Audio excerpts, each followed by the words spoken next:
Hello, this is Ankit Reddy. Welcome to the .NET course from educators.com, world's best online training tutorial for the leading technologies. In this session, we learn about ADO.NET, keeping the DB connection string in a web.config file, how to store connection strings in a configuration file, how to read a connection string, disadvantages if you don't use web.config file, advantages if you use a web.config file. Storing a connection strings in a configuration file and reading the connection strings from the web.config file, disadvantages of storing connection string in application code, advantages of storing connection string in a configuration file. We have discussed in the previous session about SQL connection object. SQL connection object uses a connection string. The connection strings were hard coded in the previous session we have seen. There are two issues with hard code the connection string in application code. Let us go back to that Visual Studio where we have hard coded that. In the last session, we are using this connection string hard coded like this. Let us see again once more. The connection string data source is called the server name of this your SQL database. And then database is the actual database where you are using your tables. Then integrated security is equal to SSPI. The one who do not understand or do not aware of this SSPI, what is this SSPI called?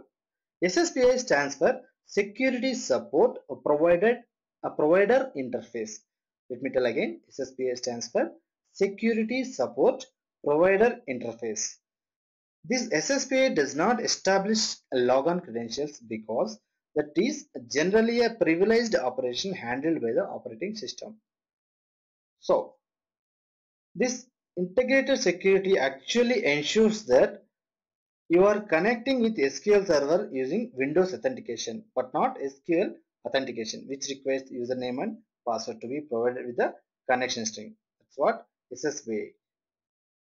So we have understood, right? What is the SSPI is called? Security Support Provider Interface. It doesn't require any logon credentials. So in real time, actually, we don't use like this way of writing the code. We'll be having separated this connection string. What are the problems if we don't keep like this? For some reason, if we wanted to point our application to a different database server, we will have to change the application code. If you change application code, the application requires a rebuild and a redeployment, which is a time waste thing. When do we change this database server is? In reality, we'll be having three types of environments for each web application. One is development environment, another one is testing environment, the final one is production environment. Imagine that you are having the same code and you wanted to test with different databases. One is development database, testing database, and production database. So if you wanted to test the same application with the different databases, you need to change always the database and the server name. So this is a problem.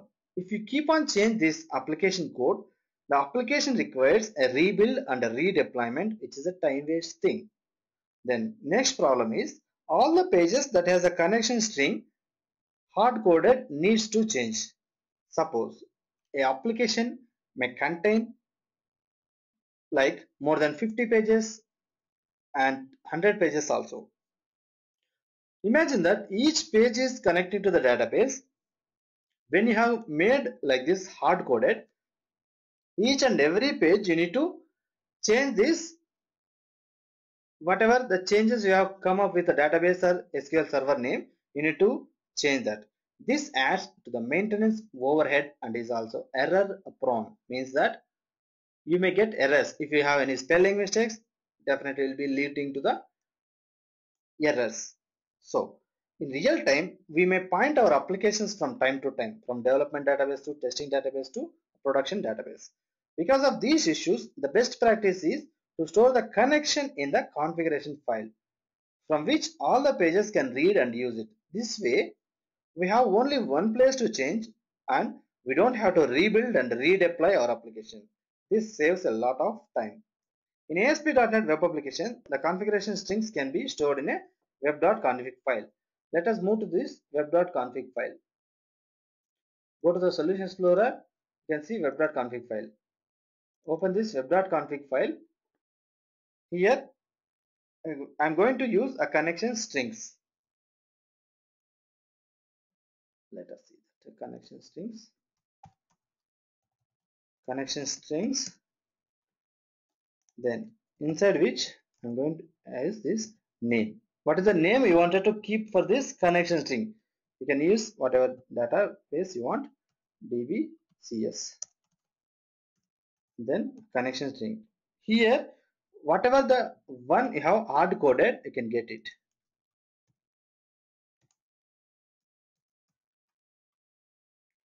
Control C and Control V. I've used data source equal to this one, and database is educators and integrated security SSPI. Everything is same. What I did, I just brought from this application to web.config file. Understand?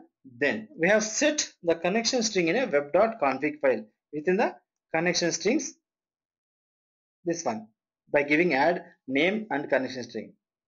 Now how to read this from this web.config file to this place? So let me delete this because we don't require now. Understand?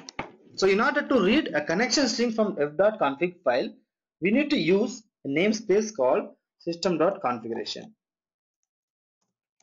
Using system.configuration. Now let us see that how do we read that string str connection is equals to configuration manager dot connection strings of the one we need to get this name DBCS. Here you keep that DBCS, close that parenthesis, square brackets, then connection string. Understand? Now after making this, you need to pass this str connection to this SQL connection object. Understand? So how I separated, I created connection strings in the web.config file and I gave a name as DBCS. For the connection string, I gave from this place, I copied from this place to this config file. Now I have created a str connection. In order to use this connection strings, we need to use system.configuration namespace, so that we can use this configuration manager.connection strings of DBCS. Where is this DBCS coming from? From this web.config file. And then I have made it as a dot connection string. Now let us build this and we'll see whether we will get data or not.